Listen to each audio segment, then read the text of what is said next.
انا مامي. وانا توت. النهارده هنعمل بانيه بتتبيله مختلفه وبكفر مختلف تماما، فيلا بينا نشوف عملناه ازاي. ماما انا اللي هعمله، مفيش يبقى حد. ربنا يستر، الوصفه شكلها هتبوظ. طب يلا يا ستي انزلي بالماء.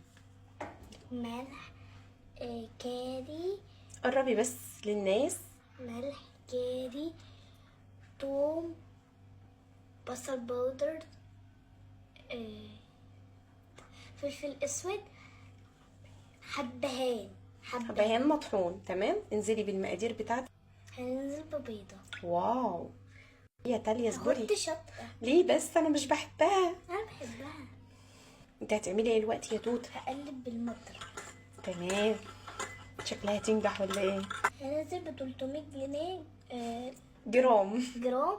هنزل بجرام. 300 جرام من البانيه. 300 جرام من البيض. تمام كده. تمام. هنقلبهم مع بعض في التتبيلة لحد ساعة لحد ساعتين. قصدها يعني هنسيبهم من ساعة لساعتين في التتبيل. ده ايه اللي انت هتنزلي بيه ده؟ ده دقيق سميد بتاع البسبوسة يا حلوين. هتضيفي تاني ايه عليه؟ دي زي المكونات اللي احنا عملناها بتاعت البانيه. دي التوابل اللي احنا ضفناها في تتبيلة البانيه. هتحطي شطة؟ هنستبدلها بكرنب. تمام. هنقلب المكونات مع بعضها. انت متوقعة يعني متوقعة ان الموضوع ده هيبقى حلو؟ اكيد يا ماما، كل حاجة اللي انا بعملها بتبقى حلوة. ربنا يستر. كفر البانيه. يلا بينا. يلا. اهم حاجة الكفر يبقى كويس. اغمسي كده قطعة البانيه في الكفر علشان تتبيلة تبقى حلوة.